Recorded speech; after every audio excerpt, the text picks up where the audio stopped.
Este podcast se realiza en colaboración con el Centro Ibérico de Investigación en Almacenamiento Energético dentro del proyecto DR25016, financiado por la Secretaría General de Ciencia, Tecnología e Innovación de la Consejería de Educación, Ciencia y Formación Profesional de la Junta de Extremadura, gracias a las ayudas de la Línea 3 para la divulgación de resultados de investigación a la sociedad, cofinanciado con fondos europeos.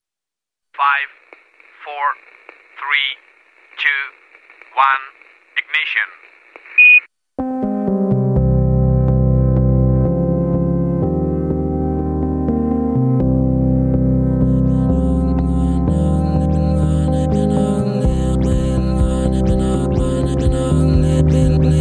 En Canal Extremadura Radio comienza Principio de Incertidumbre, con Jorge Solís.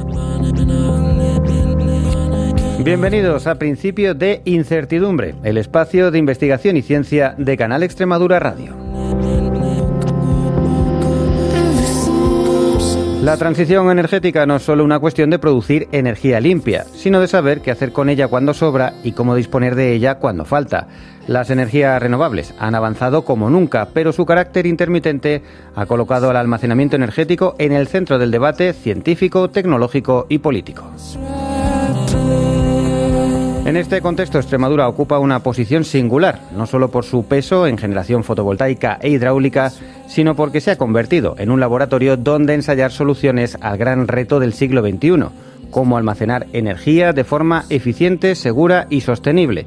En Cáceres, el Centro Ibérico de Investigación en Almacenamiento Energético se ha diseñado precisamente para eso: investigar, probar, escalar tecnologías y conectar la ciencia con la industria.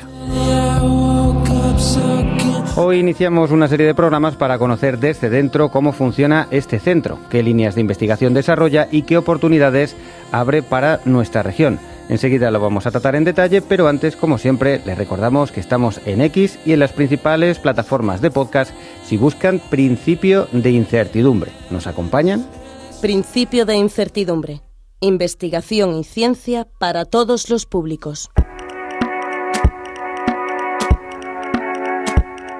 La transición energética avanza rápido. Hoy generamos más energía renovable que nunca, pero dependemos de fuentes intermitentes. El agua, el sol y el viento aparecen y desaparecen mientras nuestras necesidades no entienden de horarios. Este desajuste es uno de los grandes retos energéticos del siglo XXI. Cómo almacenar energía limpia para usarla cuando de verdad hace falta. En definitiva, un reto de primer orden. Extremadura, con su enorme capacidad hidráulica y fotovoltaica y su posición estratégica en el mapa energético, se ha convertido en un lugar privilegiado para dar una respuesta a ese desafío mediante la ciencia. Y en ese centro de impulso científico está el CIAE, el Centro Ibérico de Investigación en Almacenamiento Energético de Cáceres, una infraestructura científica de referencia internacional diseñada desde cero para generar conocimiento, validar prototipos y transferir tecnología hacia empresa e industrias. Hoy comenzamos una serie de 4 capítulos en los que vamos a conocer su visión, sus líneas científicas y su papel en el futuro energético de España y Europa. Y para ello, para conocer los detalles del CIAE, tenemos a 3 invitados de excepción que nos van a introducir en todo esto. Samuel Hernández, que es investigador predoctoral en el Departamento de Almacenamiento Eléctrico. ¿Qué tal, Samuel? Bienvenido. Gracias. También está Cristina Guirado, investigadora predoctoral también, pero en tu caso en el Departamento de Almacenamiento Térmico, ¿no? Buenos días, gracias por la invitación. Y también compañero tuyo del Departamento de Almacenamiento Térmico, tenemos a Manuel Juncosa. ¿Qué tal? Bienvenido. Buenos días, muy bien. Bueno, la verdad es que vamos a conocer en detalle un poco qué es esto del CIAE, que es un centro que en la ciudad de Cáceres ya se empieza a ver su funcionamiento, pero vosotros que estáis desde dentro nos vais a explicar un poco cómo funciona. Lo primero, un poco el contexto, conocer bien por qué es necesario conocer y buscar formas de almacenamiento energético. Samuel. Pues es una gran pregunta para iniciar el tema, puesto que todo el mundo sabe o ya es muy conocido que podemos utilizar esas grandes energías renovables, como has comentado en la introducción. El problema fundamental que tiene es que son intermitentes, es decir, no siempre las tenemos ahí muy fácil. Ahora, por ejemplo, pensamos en la energía solar, que por ejemplo Extremadura es de las que más utiliza, puesto que tenemos mucho sol, todo el mundo lo sabe, pasamos mucha calor en verano. Ahora, por ejemplo, hay poca porque cambia la estacionalidad y en verano, por ejemplo, se producen unos excesos muy grandes de esa energía. No tenemos capacidad suficiente para abastecer de manera continua esa energía. Hay veces que nos falta y hay veces que nos sobra.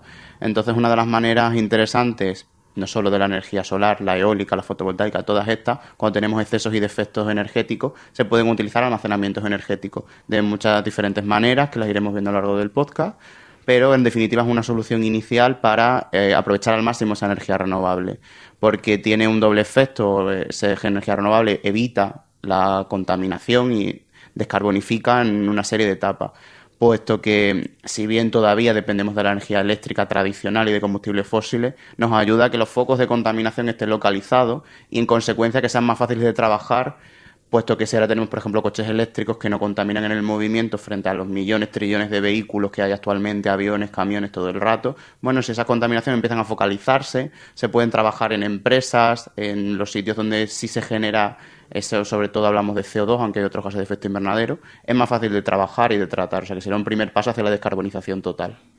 Porque un poco el almacenamiento energético, y ya estabas un poco dando pistas, están dentro de los objetivos de desarrollo sostenible, ¿no? Por esto mismo. Sí, efectivamente, los objetivos de desarrollo sostenible son 17 y, bueno, busca en general, no solamente habla en ciencia y en energía, tratan de diferentes temas, pero lo que buscan es, digamos, unos parámetros con el que nos indicamos hacia si vamos consiguiendo esas transiciones, por ejemplo, persiguiendo la agenda, en nuestro caso la 2030, que va hacia energía limpia, hacia energía renovable. Encontramos, por ejemplo, el Objetivo de Desarrollo 7, que habla de las energías limpias precisamente, o el 13, que habla de la acción contra el cambio climático. Tenemos otros, como el 11 o el 9 también, que van un poco enfocados en la línea. O sea, que se trabajan también para cuantificar y poder determinar, bueno, si estamos avanzando en buena línea. Nada, hay métricas, ¿no? Se está midiendo si vamos en el camino adecuado. Sí, unas métricas además un poco más cualitativas, no tanto en base a números, sino en base, bueno, también a la población general, que pueden contribuir, porque muchos de estos desarrollos, pues, por ejemplo, pasa por comunidades sostenibles, que eso se puede dedicar a lo mejor pueblos, aldeas, en esas transiciones también. Al final es un trabajo colectivo de todos.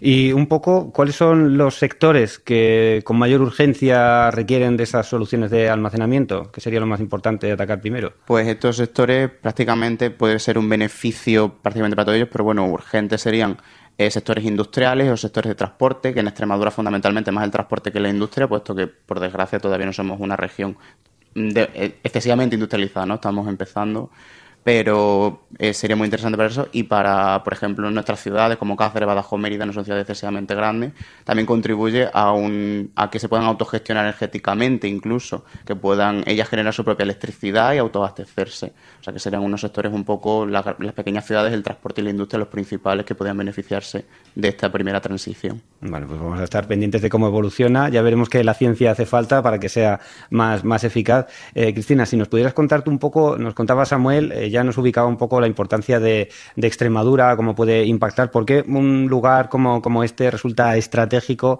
para liderar la investigación en el campo del almacenamiento? Bueno, Extremadura, como bien ha dicho Samuel, es un entorno estratégico por varios motivos. El primero es que la generación de energía extremeña, el parque de generación de energía extremeño, proviene más de un 80% de energías renovables, como puede ser la fotovoltaica, la solar térmica y además también algunos proyectos de parques eólicos y la producción hidroeléctrica que tenemos en Extremadura. Además, Extremadura tiene instalado una cuarta parte de la potencia fotovoltaica que hay a nivel nacional, está instalada en Extremadura.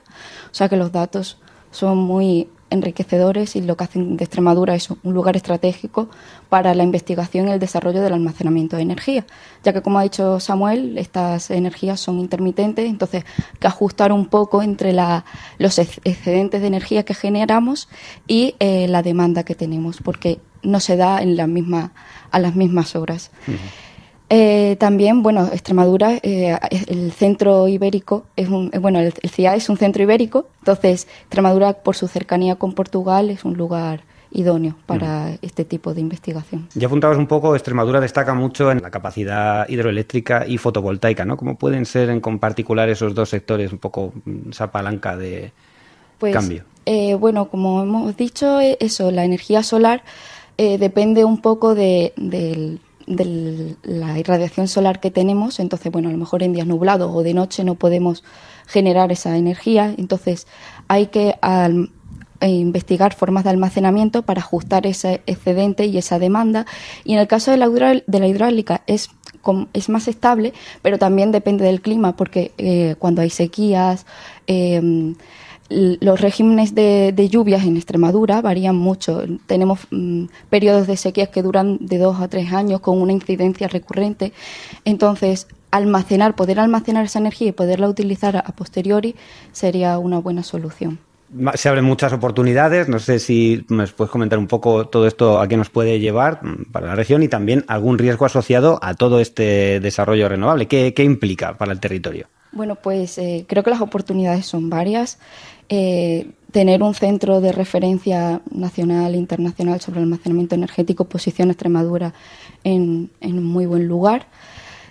También esto puede generar conocimiento, hacer conexión entre la parte industrial de Extremadura, enriquecer esa parte industrial con la parte de investigación.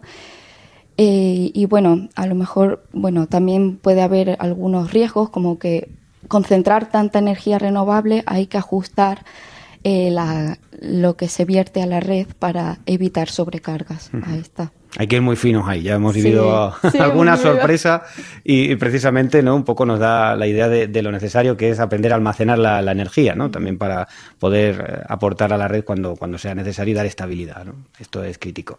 Bueno, nos estabais contando, ya hemos visto un poco el contexto de por qué es tan importante avanzar dentro del almacenamiento y ahora vamos a ver un poco cómo se investiga, porque claro, necesitamos ser más eficientes y encontrar fórmulas que permitan ser más eficientes a la hora de almacenar la energía, hacerlo a menor coste y con mayor posibilidad de descarbonizar un montón de sectores. Para eso está el CIAE. Manuel, si nos puedes explicar un poco cómo nace este centro de referencia que sigue construyéndose y poniéndose en marcha aquí en Cáceres. Sí, pues mira, Jorge, el CIAE nace hace apenas unos 3 años, ¿vale? Y nace a partir de unos fondos europeos, de los mecanismos de recuperación y resiliencia. Uh-huh. Ellos nos cubren hasta 2025 y bueno, la verdad es que ha sido la parte principal para poder poner a puesta en marcha el centro.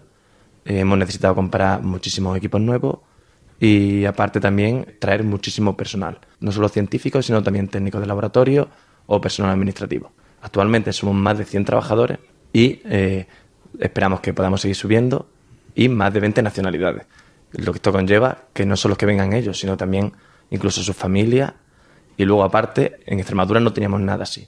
Entonces, muchos compañeros nuestros que eran investigadores y habían tenido que emigrar han podido volver y ahora se encuentran otra vez cerca de sus casas. Es un poco el centro de referencia en cuanto a la investigación en almacenamiento de la península ibérica y un poco a nivel competitivo, la Unión Europea.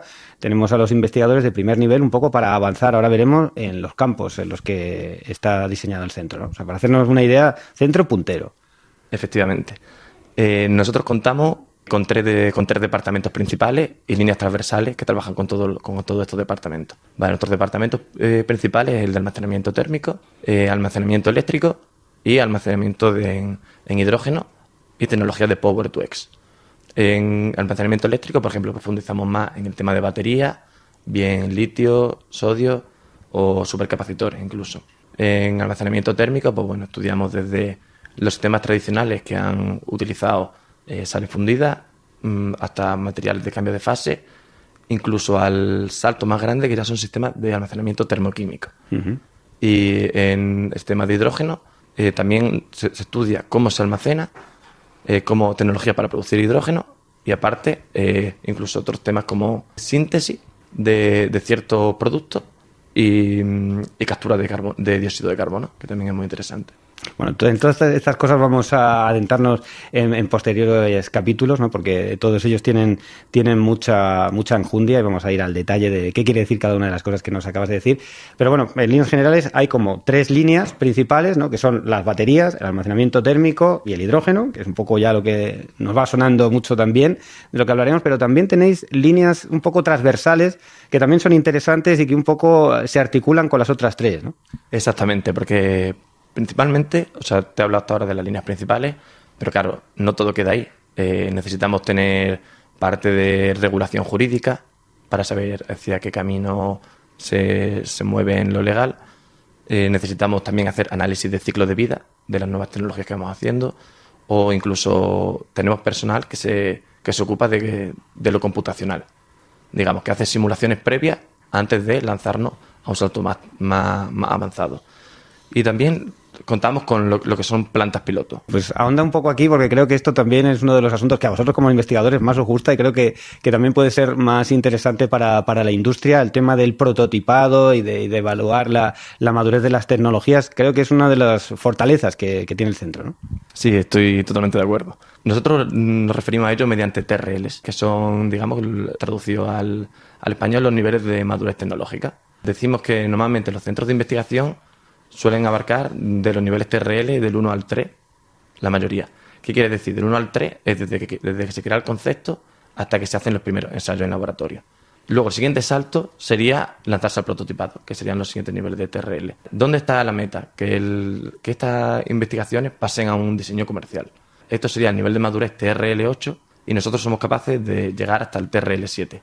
¿A dónde voy? En que tenemos nuestras propias plantas pilotos en las que simulamos muchas de estas tecnologías, ¿vale? Son como bancos de ensayo y, por ejemplo, tenemos las de baterías de flujo de vanadio, vamos a tener unas de térmicos y ahí vamos a poder ensayar con condiciones, digamos, reales. Claro, es un poco para la industria es lo ideal, porque he podido ver, me he tenido la suerte de que me acompañarais al laboratorio justo antes de grabar y he podido ver que vais probando, pero claro, de momento ahora mismo muchas de las cosas están en tamaño laboratorio, que son pequeñitos, vais probando si verdaderamente la idea que queréis desarrollar tiene potencial o no. Pero la ventaja que va a tener vuestro centro es que lo vais a poder escalar prácticamente a dimensiones reales industriales, de tal forma que las soluciones que propongáis, la empresa va a estar segura de que funciona a nivel industrial, o sea que su inversión verdaderamente va a dar los frutos que hagáis, ¿no? Y esto es clave porque muchas veces nos enfrentamos en este programa mucha ciencia básica que es muy prometedora, pero luego, claro, cuando lo escalas a veces no es lo que uno se esperaba. Y en este centro ya vais muy también pensados a hacer esa transferencia tecnológica al mundo real, ¿no? Exactamente. Nosotros ahora mismo solemos ponernos en contacto con empresas y también queremos que ellas se pongan en contacto con nosotros.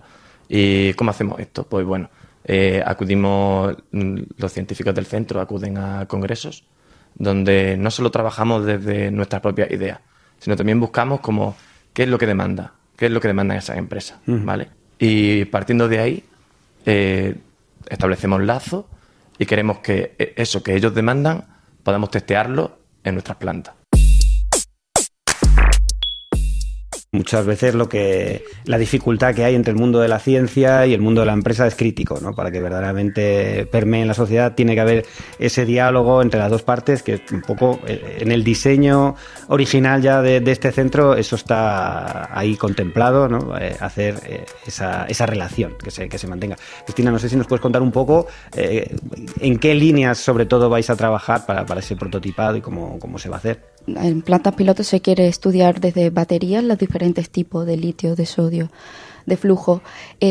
Por ejemplo, prototipar tanques de sales fundidas, pero actualmente ya hay tanques de sales fundidas en la industria, pero bueno, siempre se puede mejorar el proceso, siempre se puede hacer más eficiente o solventar algún inconveniente que tenga actualmente.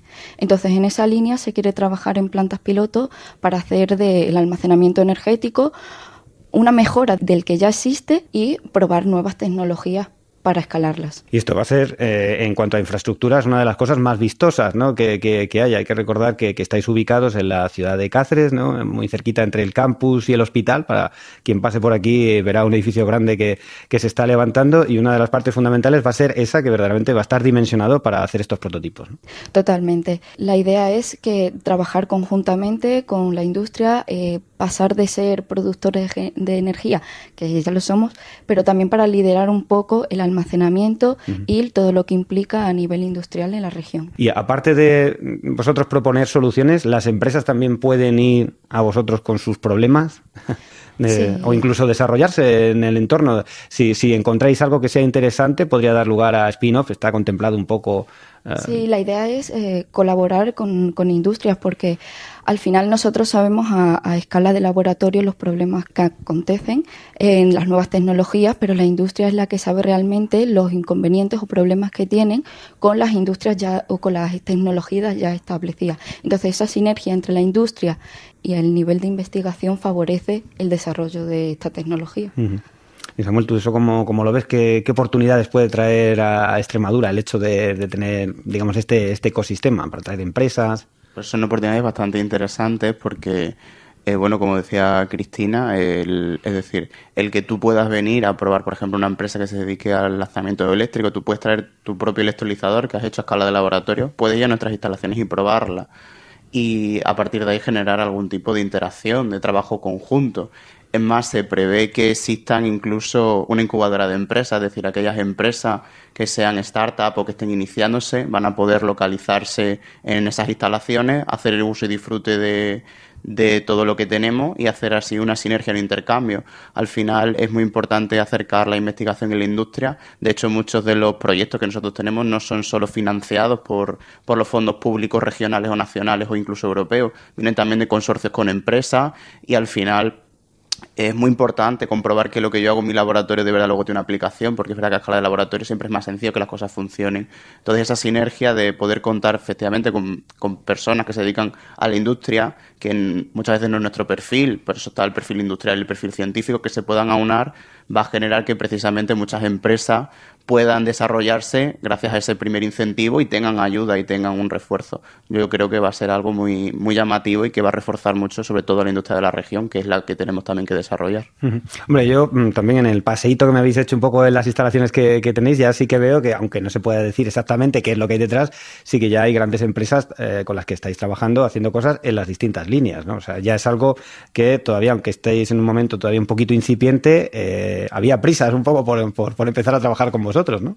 Sí, tenemos algunas líneas ya trabajando, por ejemplo, proyectos con Repsol, que son empresas bastante grandes, y luego también tenemos otras empresas más pequeñas como Depth, que no me acuerdo cómo se pronuncia, Dutch creo que está en Zafra, sí. Y tanto a nivel grande, bueno, por Repsol probablemente todo el mundo conoce Repsol, pero bueno, a todos los niveles, es decir, esas coordinaciones con grandes líderes al final del sector, bien a nivel regional, bien a nivel nacional, bien casi a nivel mundial, porque Repsol es bien conocida, ya son frutos. O sea que si vamos por la dirección que prevemos, que probablemente sea así, pues cuando esté todo el edificio consolidado, con todas nuestras plantas piloto, con nuestras incubadoras de empresas, probablemente se cree una sinergia y una evolución bastante significativa. ¿Qué plazos estáis manejando para que esté ya un poco todo más o menos? Porque los edificios ya los hemos visto, que se está levantando, creo que es lo primero, la planta de prototipado es lo primero que creo que vais a recepcionar. ¿Un poco qué plazo se maneja?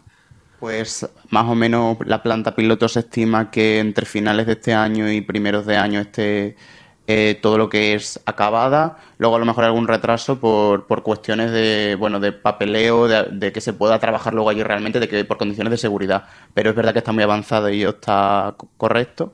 Y lo que es el edificio global, que va a incluir lo que serían las instalaciones principales de laboratorio, donde nos dividiríamos además por áreas, como explica antes Manuel. Ese se estima que en verano del año que viene. Fecha exacta no tenemos, bueno, el periodo de verano, sabiendo que luego hay vacaciones, que además, ahora estamos en la universidad cierra, pero bueno, esperemos que como muy tarde, a estas alturas del año que viene, ya estemos en las instalaciones funcionando correctamente. Bueno, pues ya el siguiente programa lo hacemos allí, ya nos lo enseñáis. Todo esto que se está poniendo en marcha, ¿qué tipo de perfiles atrae? Aparte de vosotros, cuéntanos un poco también lo que está por venir. Pues hay bastantes perfiles demandados al final. Es verdad que lo que más se demanda actualmente, sobre todo para empezar, un perfil más científico, industrial. Las ramas principales son la química, la física y la ingeniería química. Somos los que estamos aquí principalmente. También se está demandando ahora pues más ingenieros de materiales, gente que trabaje en energías, en diversas fuentes, da igual. Incluso tenemos ingenieros mecánicos, es decir, cabe pie a todo. Quiero decir a escala de laboratorio, no ni siquiera a escala de planta piloto, que bueno, en planta piloto la gente podrá imaginarse que ingenieros mecánicos, ingenieros hidráulicos, ingenieros de cualquier cabida están ahí más interesantes. Pero bueno, también contamos una parte parte muy fuerte, por ejemplo, con los departamentos administrativos, gente que se dedica a recursos humanos, administrar compras, la parte de legal, gente que se dedique incluso a, bueno, pues a simulística, a prototipado, que a lo mejor puede tener un perfil un poco más dispar, que se dedique solamente, que sepa al final hacer computación con un ordenador. En definitiva, son bastantes perfiles interesantes, desde gente que quiera solamente, bueno, pues colaborar como técnico de apoyo, a gente como nosotros con la idea de, bueno, pues ser doctores, intentar sacar proyectos, investigar con un poquito a gran escala. Al final hay para todos los perfiles, gente que quiera dedicarse un poco de lleno a la investigación, o bueno, gente que le guste el laboratorio y que no le guste o no quiera hacer tanto, se puede dedicar a un perfil más técnico al laboratorio, o bien un técnico máster que colabora también en el laboratorio, investigando también en menor escala. Desde luego se abre un sinfín de oportunidades, y también vosotros que ya estáis dentro, ¿cómo lo vivís? Porque un centro de estas dimensiones en una ciudad como Cáceres, de apenas 100.000 habitantes, debe tener un impacto muy grande. De hecho, eso, dando una vuelta por allí, pues te encuentras gente no solamente de Europa, sino de prácticamente todos los continentes, a día de hoy ya. Bueno, pues como bien dijo Manuel, somos más de 100 investigadores de más de 20 nacionalidades. Esto impacta en Cáceres. Bueno, yo creo que enriquece un poco culturalmente la ciudad. Además, permite atraer a gente que se tuvo que ir al extranjero para trabajar, ofrece oportunidad, ¿no?, para esta gente extremeña o gente de todas partes también de España. Además, yo creo que es un punto muy importante por lo que decíamos antes, entre la sinergia entre la investigación y la industria permite crecer, generar empleo y generar conocimiento. Bueno, pues ya estamos terminando este capítulo introductorio, pero sí que me gustaría saber un poco cómo veis el futuro, qué hitos os gustaría alcanzar, ver. Manuel, empezamos por ti, si quieres, un poco qué es lo que esperas de los próximos años. Ya por lo pronto, digamos que la hoja de ruta que tenemos, o sea, en 2025 finaliza la parte de los fondos europeos, justo a final de este año. Y para los 2 siguientes años, hasta ahora contamos con la participación regional y también con fondos que van a venir de parte del Ministerio, o sea, fondos nacionales. Y bueno, sí que nos gustaría que ya para 2027 nosotros nos imaginamos un centro en el que se haya incorporado Portugal y podamos decir... Porque esto es importante, va a formar parte también, ¿no?, del centro, no como una cosa en el nombre solo, sino que también está previsto que las instituciones portuguesas formen parte, ¿no?, de la institución. Claro, totalmente, porque al final queremos que sea un centro realmente ibérico. Uh-huh. Y por eso también tenemos la posición estratégica de Extremadura, como dijo antes Cristina, para estar colindando con los portugueses y con otros centros que tienen ellos, que también tienen muy buenos investigadores. Uh-huh. ¿Y vosotros dos qué os gustaría ver o hacer ya en vuestra línea de trabajo, cada uno? ¿Qué os emociona? Bueno, siendo honesta, terminar la tesis. Bueno, el objetivo a corto plazo está claro. Eso no, es. Pero bueno, a mí me gusta que esta idea se haya desarrollado aquí en Extremadura. Creo que tenemos mucho potencial y creo que es una región que muchas veces no se ha impulsado el desarrollo tecnológico y creo que es muy importante, sobre todo liderando la generación de energía renovable que tenemos actualmente. Samuel. Sí, ligado a lo que decía Cristina, a mí también me parece muy interesante que, bueno, precisamente los tres somos extremeños y tenemos posibilidad de desarrollarnos a un nivel muy avanzado de investigación en nuestra región sin tener que depender de ir a otros centros por obligación, otra cosa es por gusto, o bueno, hacemos también muchas colaboraciones, ponencias, conferencias o intercambios por aprender. Pero el mundo de la ciencia es así, exactamente, ¿no? Pero no se nos echa, se nos invita a que participemos y bueno, me parece muy interesante. Yo, por ejemplo, trabajo en baterías, quién sabe si algún día tendremos una batería 100% extremeña y que esté funcionando gracias a las investigaciones que estamos haciendo hoy en el CIAE, ¿no? Y al trabajo que desarrollamos todos. No solo es un hito de mejora evidentemente científica, sino como región y como extremeño me gusta tener esta posibilidad, puede también contribuir a mi tierra y a tener estas posibilidades que hasta hace nada era impensable que pudiésemos hacer. Si, de hecho, todos venimos además de la universidad, de haber dejado trabajo de la universidad y embarcarnos aquí. De lo contrario, es muy complicado continuar investigación en la región de Extremadura, por desgracia. Uh-huh. Bueno, pues mucha suerte a los tres, de verdad. Muchas gracias por el tiempo que habéis compartido con nosotros. Enhorabuena ya por todo lo que se ha logrado y deseando ya que se ponga en marcha y que hagamos el próximo programa allí, ya nos lo contéis, ¿vale? Muchas gracias. Bueno, muchas gracias por la invitación. Gracias a los tres. Hasta aquí nuestro programa de hoy. Muchas gracias por acompañarnos y hasta una nueva edición. Principio de incertidumbre @canalextremadura.es